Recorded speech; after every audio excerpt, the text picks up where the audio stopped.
अस्सलामुअलैकुम। आज हम करने जा रहे हैं class 10 NBF new book chemistry chapter 9 hydrocarbons, और इसमें हमने प्रिपरेशन मेथड ऑफ एल्कीन्स में से हमने पहले एक मेथड को डिस्कस कर लिया और बाकी दो को हम आज करेंगे इंशाल्लाह। पहले बिस्मिल्लाह पढ़ लेते हैं। बिस्मिल्लाहिर्रहमानिर्रहीम रब्बी ज़िदनी इल्मा, ताकि आपको अच्छी तरह समझ आए, अच्छी तरह याद हो। उसके अलावा ये जो फर्स्ट इन्होंने अब जो सेकंड मेथड अल्कीन हमने प्रिपेयर करनी है, अल्कीन जिसमें डबल बॉन्ड होता है, और हम प्रिपेयर किस तरह कर रहे हैं, डिहाइड्रेशन ऑफ अल्कोहल्स, यानी अल्कोहल्स की डिहाइड्रेशन करवा के। हाइड्रा मीन्स वाटर, मतलब वाटर का यहाँ पर ताल्लुक है, और डिहाइड्रेशन मीन्स हम इधर वाटर को रिमूव करवा रहे हैं, यानी वाटर को रिमूव करवा रहे हैं, तो इसलिए ये डिहाइड्रेशन, हमने अल्कोहल्स में से वाटर को रिमूव करवाना है।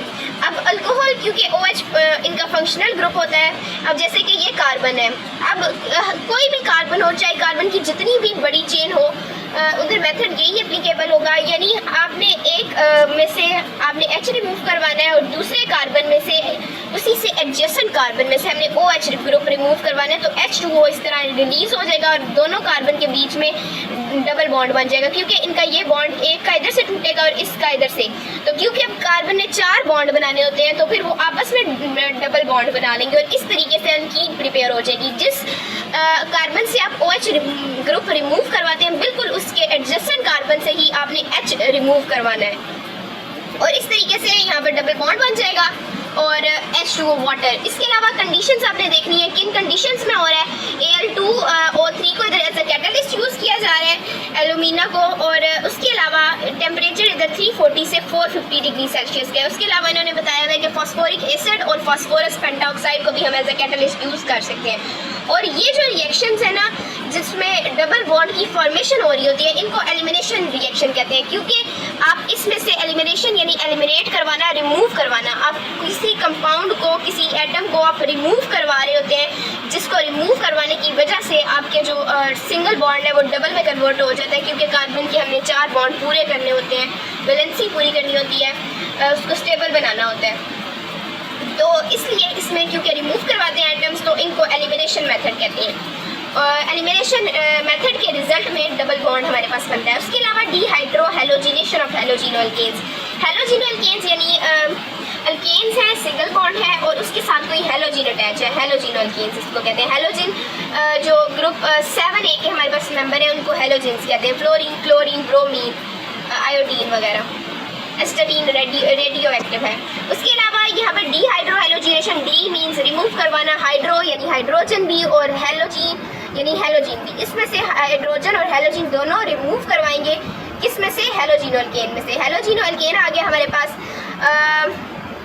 ये क्लोरो इथेन है। क्लोरो इसलिए क्योंकि क्लोरीन अटैच है और 2 कार्बन है, तो क्लोरो इथेन आप इधर लिख भी लें।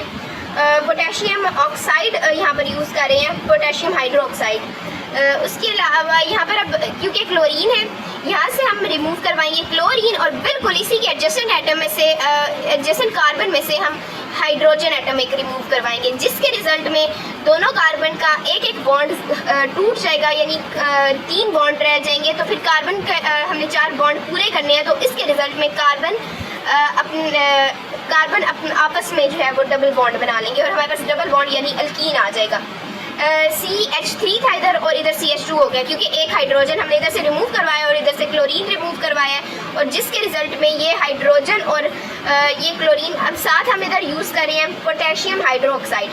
अब के जो है वो Cl के साथ KCl बना लेगा, और यहाँ से जो हाइड्रोजन रिलीज होगा वो इस OH के साथ मिलकर वाटर बना लेगा। इसको डिहाइड्रोजिनेशन कहते हैं, डिहाइड्रो हैलोजिनेशन कहते हैं, और ये भी एक एलिमिनेशन रिएक्शन है। उन्होंने इधर पूछा हुआ कि ये क्या एलिमिनेशन रिएक्शन है, ये भी एलिमिनेशन रिएक्शन है, क्योंकि इसमें भी हम एलिमिनेट कर रहे हैं, निकाल रहे हैं, क्लोरीन निकाले और हाइड्रोजन निकाल रहे हैं।